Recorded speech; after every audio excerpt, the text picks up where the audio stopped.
생활 속 경제 이야기를 쉽게 풀어보는 경제 한눈에 쏙 시간입니다. 경제부 이지선 기자 나와 있습니다. 안녕하세요. 안녕하세요. 네. 오늘은 9.13 부동산 대책이 시행된 지 딱 2달째 되는 날입니다. 네. 그래서 지난 2달 동안 효과가 있었는지 있었다면 어떤 영향을 미쳤는지 짚어보겠습니다. 네, 사실 뭐 2달 전만 해도 어떤 대책을 내놔도 부동산은 안 잡힐 것만 같았었는데 네. 그래도 요즘 보면 부동산 시장이 확실히 좀 잠잠해졌다 맞습니다. 이런 건 느낄 수가 있어요. 일단 서울만 좀 보면요. 서울의 부동산 시장은 확실히 좀 그렇죠. 완전히 식었다 이렇게 표현해도 될 것 같습니다. 네. 강남권을 중심으로 집값을 수천만 원에서 1억 원 이상까지 낮춘 매물들이 속속 부동산에 등장하고 있는데요. 그럼에도 불구하고 실제 거래는 거의 이루어지지 않고 있습니다. 네. 부동산 업계에 따르면요. 서울 강남구 대치동 음마아파트의 경우 전용 76제곱미터 매물은 지난 9월만 해도 최고 18억 5천만 원까지 거래가 이루어졌었거든요. 네.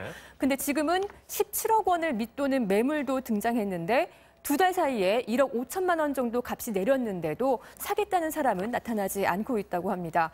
한국감정원의 조사 결과를 보면 지난 5일 기준으로 서울 아파트 값은 보합으로 전환했습니다. 네. 보합은 시세 변동이 없다라는 그렇죠. 뜻이죠.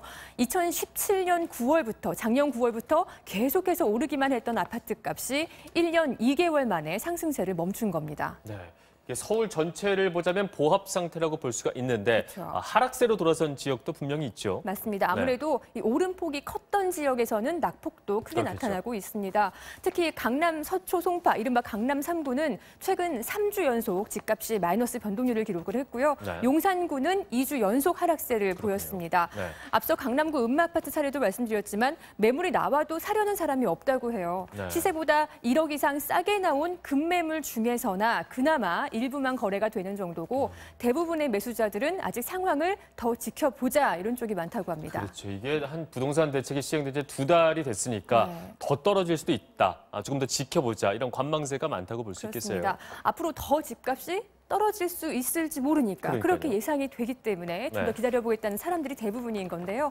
이렇게 거래는 얼어붙었지만 전문가들은 일단 9.13 대책은 서울 부동산 시장을 잠재우는 데에는 성공했다 이렇게 평가를 하고 있습니다. 네. 공급과 대출 또 세금을 아우르는 전방위적인 대책으로 아직 집값을 되돌려 놓진 못했지만요. 그렇죠. 일단 잠재우는 데는 효과적이었다는 겁니다. 네, 근데 이게 뭐 거래가 좀 이뤄져야 네. 실제 조정된 시가를 정확히 알 수가 있을 텐데 거래가 워낙 적어서 사실 뭐 지금 정확한 집값을 진단하기 좀 어려운 부분도 있다고요. 맞아요. 그래서 앞으로 본격적으로 집값이 정말 떨어질지 아니면 지금 같은 조정 기간이 계속 더 이어진다면 그 조정 기간은 얼마나 될지 전문가들도 쉽게 확신을 갖지 못하더라고요.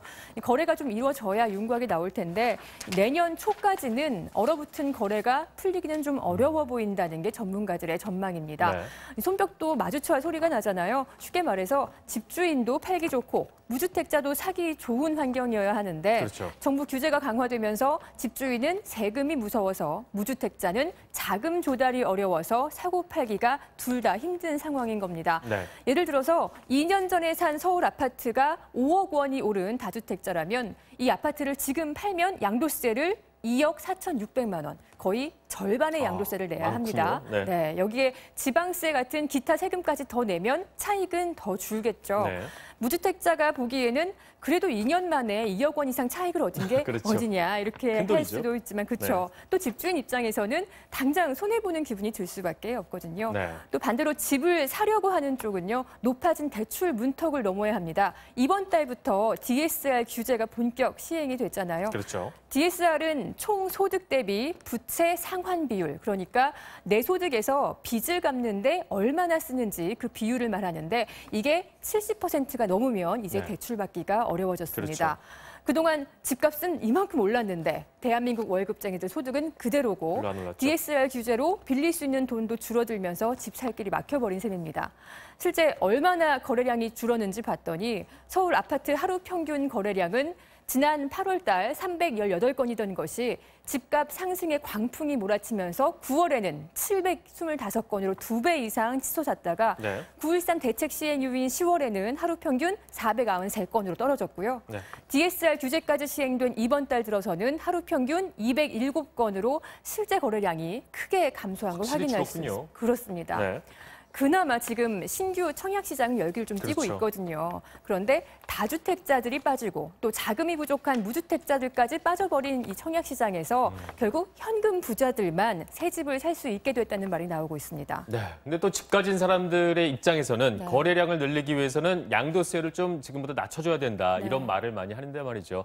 근데 이게 정부에서 양도세를 쉽게 낮추기는 좀 어려울 것도 같은데 그런 전망이 좀 보이나요? 맞습니다. 문재인 정부가 초반부터 가장 강조했던 게 주택은 더 이상 투자가 아닌 그렇죠. 거주용이어야 한다는 거잖아요. 인식의 전환이 필요하다고 강조하고 있는데 네. 지금 양도세율을 낮춰주면 최근 1년 동안의 비정상적인 집값 폭등으로 얻은 수익을 이 그대로 투기 다 수익을 뭐, 그쵸 실현을 시켜주는 셈이 됩니다. 네. 따라서 어느 정도 집값이 좀 내려가서 안정되기 전까지는 지금의 이 강력한 양도세 정책이 바뀌기는 쉽지 않을 거란 전문가들의 전망입니다. 네.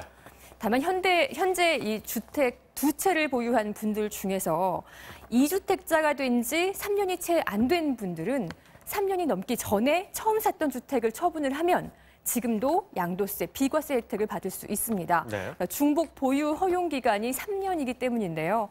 나는 2주택자니까 이제부터 양도세를 엄청 많이 내야 될 거야라고 생각을 하고 계셨다면 다시 한번 주택 계획을 점검해 보시기 바랍니다. 네. 그러니까 이게 새로 산 주택이 아니라 기존 주택을 팔았을 때 양도세, 그렇습니다. 비과세인 거죠. 그렇습니다. 네. 하지만 이 9.13 대책 이후에 두 번째 주택을 취득을 했다면 그러니까 최근 2달 사이에 2주택자가 됐다면 그렇죠. 3년이 아닌 2년까지만 비과세 혜택이 적용된다는 점 참고하시기 바랍니다. 알겠습니다.